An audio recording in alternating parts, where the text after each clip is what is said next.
Imagine a nation standing tall while the world tries to take everything it owns. Burkina Faso, rich in gold but long exploited, is told, hand over 70% of your future or face ruin. But one man, Captain Ibrahim Traoré, refuses. No uniforms, no weapons, just courage, tradition, and the voice of a free Africa. Within hours, the streets erupt, the continent watches, and an empire realizes it has underestimated its people. This is not just a fight for gold, it's a fight for Africa's soul. Will you witness history unfold? Before we get into the story, don't forget to subscribe to keep uncovering sizzling content like this. According to insiders, the classified cable didn't just appear out of thin air. It was hand-delivered by a completely trusted intermediary.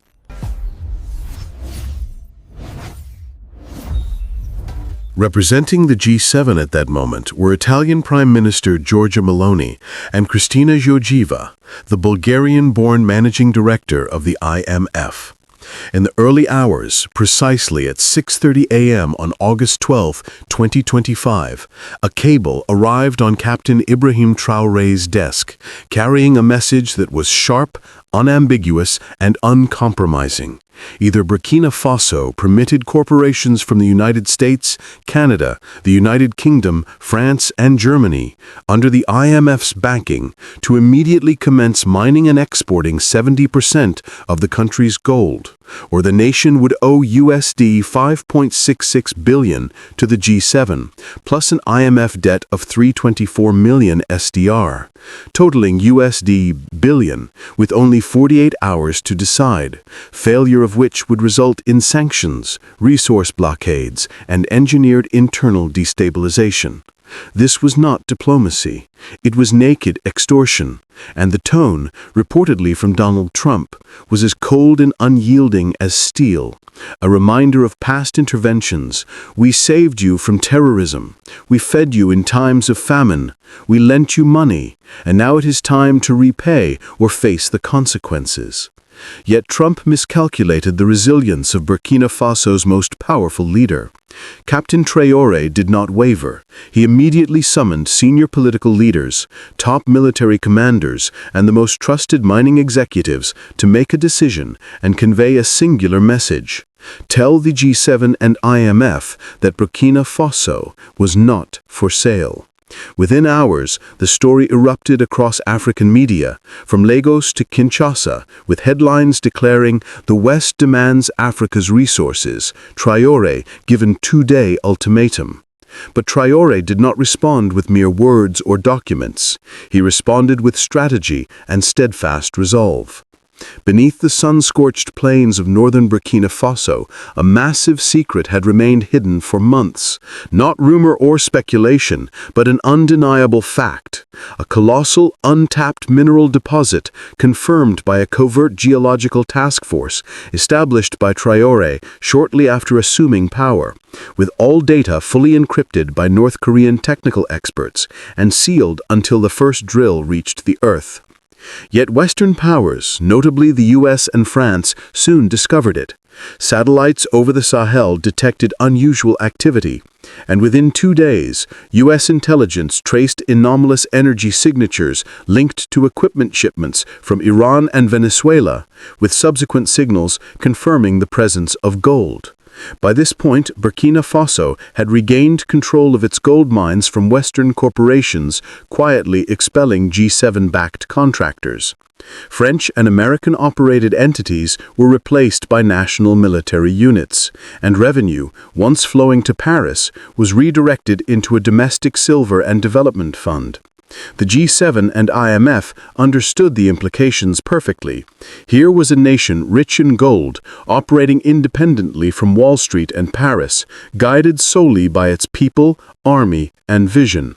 This was not mere defiance. It was a blueprint, a challenge that terrified Western powers, who sought not only the gold, but to crush the idea that an African nation could retain autonomy. Calls flooded in from Western power brokers, all asking the same urgent question: how to prevent this from becoming another African-owned Libya. Their strategy was blunt: use Western influence, use Trump's force, make Traoré kneel. But Traoré did not kneel.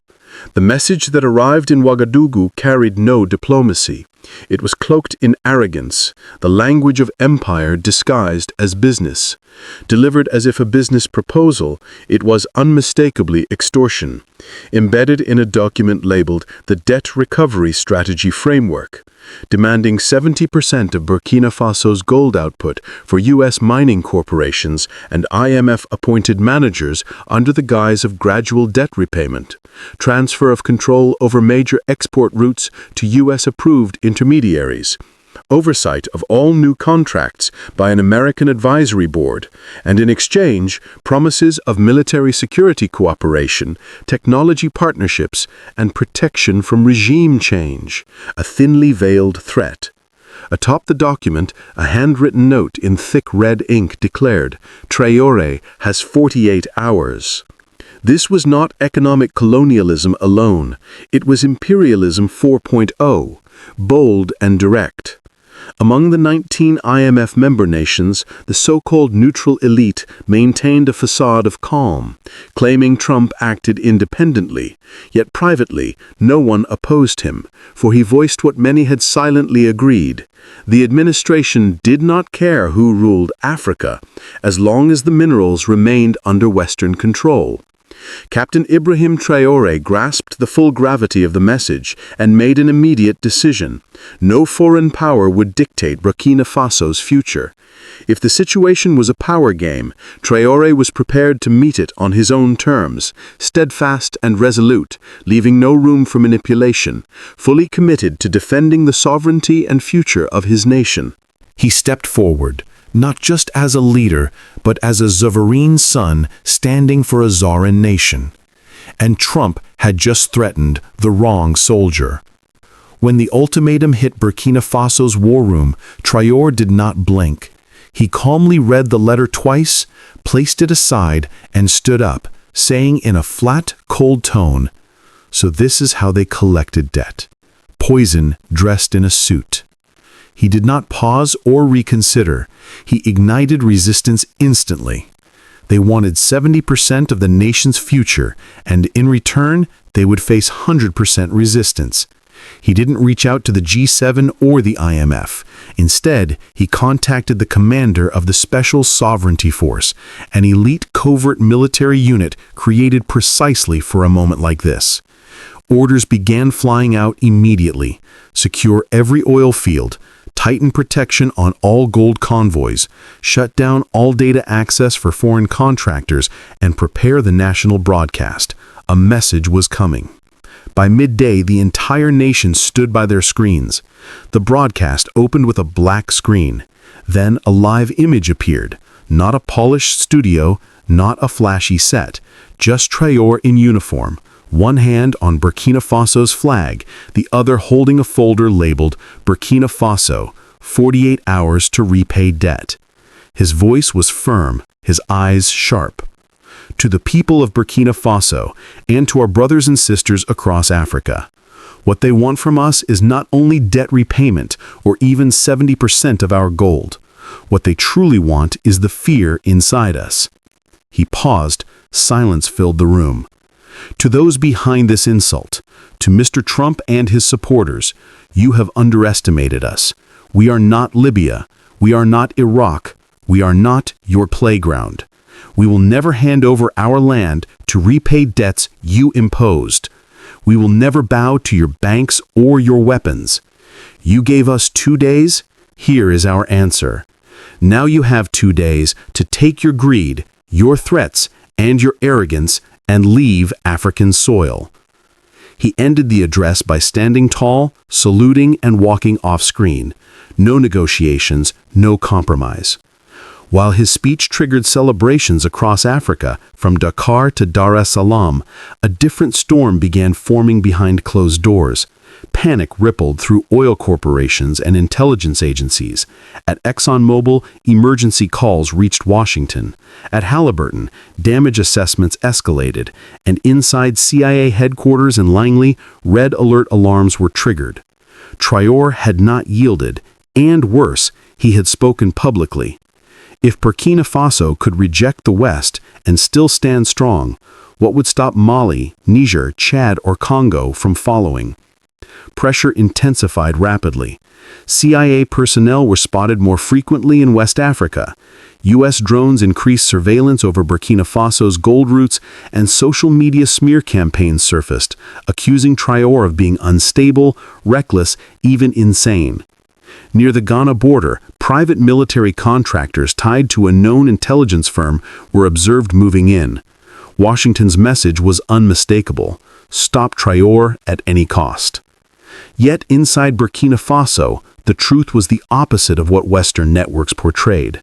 Citizens were uniting, with more volunteers joining gold mine security forces. The resistance wasn't only military, it had become cultural and community-led. University students held sovereignty forums, women's groups delivered food and supplies to soldiers guarding resource sites, and every time CNN or Fox News attacked Traoré, the youth laughed and reposted the clips with one line: "If they hate him this much, he must be doing something right." Captain Ibrahim Traoré understood the deeper reality. The real enemy wasn't only Trump, it was the entire global system. The banks, the oil giants, the G7, the IMF, and the old colonial networks that had drained Africa for generations. The system had turned on one man simply because he did the unthinkable. He said no, and meant it. Burkina Faso was under siege politically, economically, and digitally, but Traoré was no longer standing alone. Days after he publicly rejected Trump's and the IMF's ultimatum, 3 military aircraft landed in Ouagadougou, carrying no weapons, only allies. From Mali arrived Colonel Assimi Goïta, calm and firm. From Niger came General Abdourahmane Chiani, eyes blazing with determination. From Guinea came Colonel Mamadi Doumbouya, tall and unapologetic.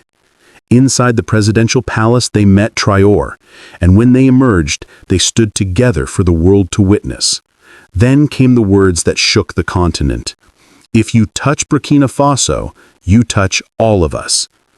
This was not rhetoric. It was a new doctrine, Africa's answer to NATO. The AES shield. Mali dispatched experienced military advisors to secure gold mines. Niger sent logistics teams skilled in desert warfare. And Guinea opened its airspace for emergency support flights, forming a united front that changed everything. From the moment the ultimatum arrived in Burkina Faso's war room, Captain Ibrahim Traoré did not flinch. He read the stark letter twice, setting it aside with a calm demeanor, understanding immediately that this was not mere negotiation, but an attempted coercion, an assertion of imperial will disguised as business. He did not hesitate, did not call the G7 or the IMF, but mobilized his trusted team, summoning the commander of the Special Sovereignty Force, a covert military unit designed for crises like this, issuing rapid orders to lock down all oil fields, double the security on gold convoys, cut foreign data access, and prepare a national broadcast to inform the people directly. By noon, the entire nation tuned in as Traoré appeared on screen in uniform, one hand on the Burkina Faso flag and the other holding a folder stamped with the nation's seal, delivering a message that resonated across Africa. They were demanding 70% of Burkina Faso's gold and its future, but the country would give nothing less than complete resistance, asserting that the threats, debts, and foreign pressure would not bend the people or their leadership, making it clear that Burkina Faso was sovereign and would never bow to weapons, banks, or external powers, turning the public broadcast into a unifying moment as citizens across the continent cheered. Murals appeared from Bamako to Conakry. Youth movements across Chad and the Central African Republic echoed chants of solidarity. Social media lit up with campaigns of support, turning Western attempts at smear and intimidation into viral badges of pride. Meanwhile, In the offices of ExxonMobil, Halliburton, and intelligence agencies in Washington and Langley, panic spread as the reality set in that Traore's defiance had sparked a precedent, inspiring other African nations to consider asserting control over their resources. Private military contractors were spotted near borders. Drones flew more missions over gold-rich regions, and social media campaigns from foreign powers attempted to undermine Traore's credibility. But inside Burkina Faso, citizens, students, and women's groups rallied to protect the mines, support soldiers, and reinforce the national message of sovereignty. Within days, military allies from Mali, Niger, and Guinea arrived.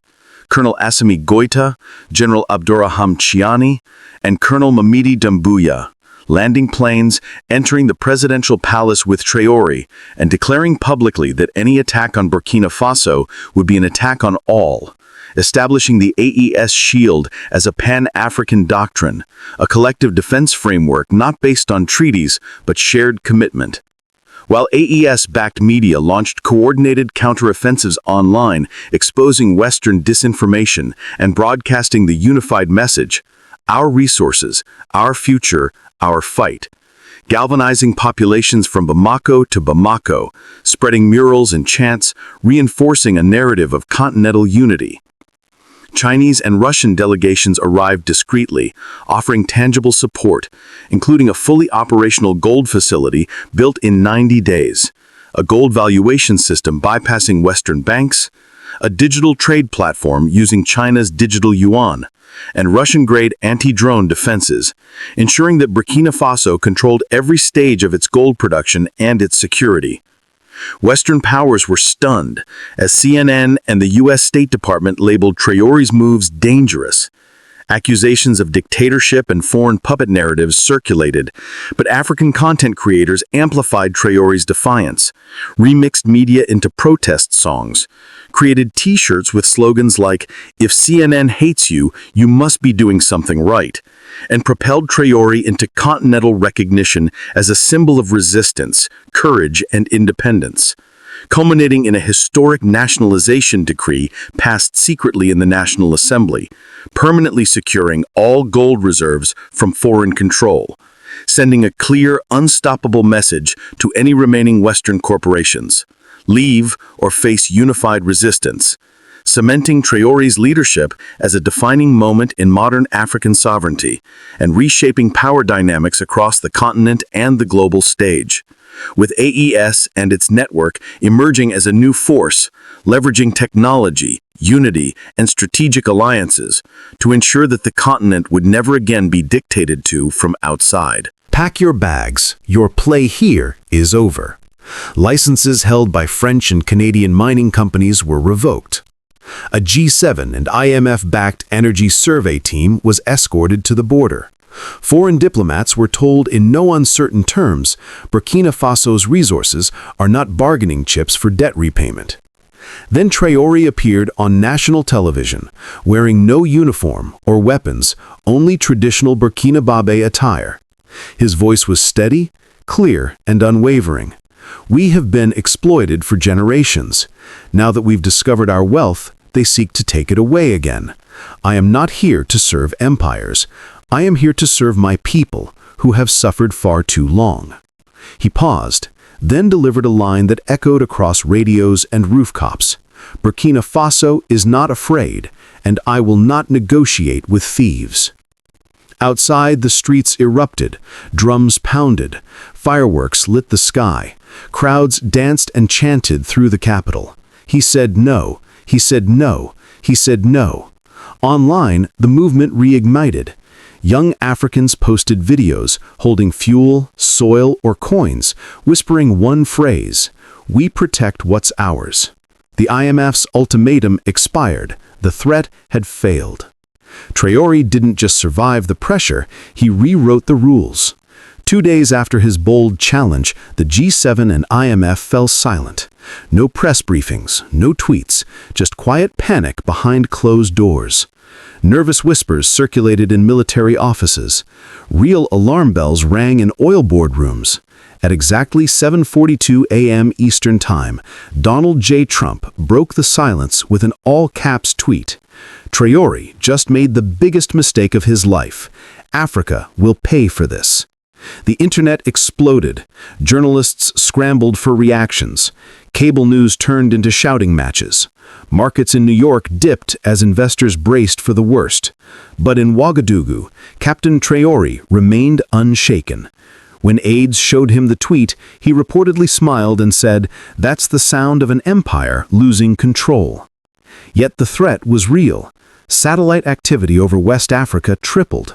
The U.S. Navy quietly moved 2 warships closer to the Gulf of Guinea. Africa issued a discreet warning about rising instability.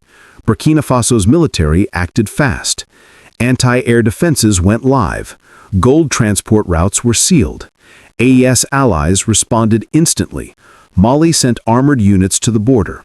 Nigeria activated air defense radar to monitor shared skies. Guinea announced a joint rapid response pact, pledging immediate retaliation against any foreign attack on Burkina Faso. Then came the shock that stunned the world. This was no longer just about governments. Ordinary people across Africa rose up. In Nigeria, South Africa, Kenya, and Senegal, thousands gathered outside U.S. embassies. These were not ordinary protests. They were warnings. Signs read, "Touch Trayori, you touch all of us. Africa is not your minefield. Keep your democracy, we'll keep our dignity." In Washington, Trump was reportedly furious that his pressure campaign had failed. But the final blow came from no government. It came from a 43-second video of Captain Ibrahim Traoré himself. Looking straight into the camera, calm and steady, he said, "This is not just about debt. This is not just about gold. This is about the soul of Africa. I would rather die standing than live kneeling." Within 12 hours, the video was shared over 12 million times. Former African presidents began speaking out, breaking years of silence. One by one, they hailed Trayori as the start of a new era, a new kind of leader. The world held its breath, but for Africa, it was the first deep breath of freedom in a very, very long time.